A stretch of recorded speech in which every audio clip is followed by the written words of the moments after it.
सुबह का सूरज पूरब की पहाड़ियों से निकल रहा था। हवा में ठंडक थी और चिड़ियों की चहचहाट चारों ओर गूंज रही थी। गांव धनपुर में रहने वाला एक साधारण किसान रामू हर दिन की तरह आज भी जल्दी उठ गया। उसके चेहरे पर थोड़ी चिंता थी क्योंकि इस साल की फसल ठीक से नहीं हुई थी। रामू अपने आप से सोचता है, हे भगवान, इस बार भी बारिश देर से हुई। अगर अगली फसल भी ना हुई तो बच्चों की पढ़ाई कैसे चलेगी। उसने अपना फावड़ा उठाया, एक सूती गमछा सिर पर बांधा और खेत की ओर निकल पड़ा। जैसे ही रामू खेत पहुंचा, सूरज अब पूरी तरह से निकल चुका था। रामू अपने खेत को देख रहा था कि कहां से खुदाई शुरू करे। उसने एक कोने में जमीन थोड़ी नरम सी देखी और वहीं से खुदाई करने लगा। फावड़ा जमीन में 3-4 बार गया होगा, तभी कुछ टकराने की आवाज आई, ठन ठन। रामू चौंकते हुए, ये क्या? जमीन के अंदर कोई पत्थर है क्या? वो और गहराई में खुदाई करने लगा।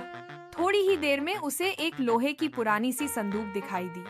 रामू की सांसें तेज हो गईं। उसके हाथ कांपने लगे। रामू, कहीं ये वही खजाना तो नहीं जिसके बारे में दादी बचपन में किस्से सुनाती थी? रामू ने जैसे तैसे उस संदूक को बाहर निकाला। उस पर जंग लगी थी, पर ताले अब भी लगे हुए थे। उसने फावड़े की मदद से ताला तोड़ा। जैसे ही संदूक खुला, उसकी आंखें चौंधिया गईं। अंदर सोने के सिक्के, चांदी की मूर्तियां और पुरानी तांबे की पट्टियां थीं। कुछ पुराने दस्तावेज भी थे, जिन पर मुगल काल की मुहर लगी थी।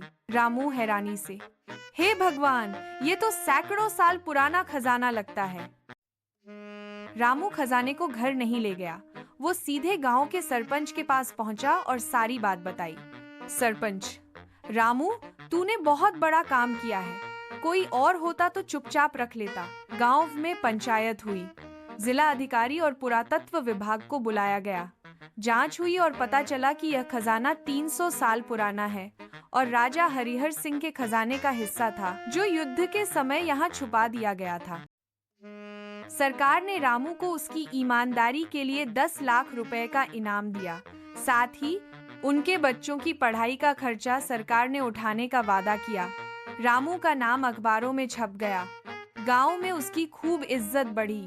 रामू मुस्कुराते हुए, मैंने तो बस अपने खेत को खोदा था, लेकिन धरती माँ ने मुझे असली खजाना दे दिया, मेरी ईमानदारी की कीमत।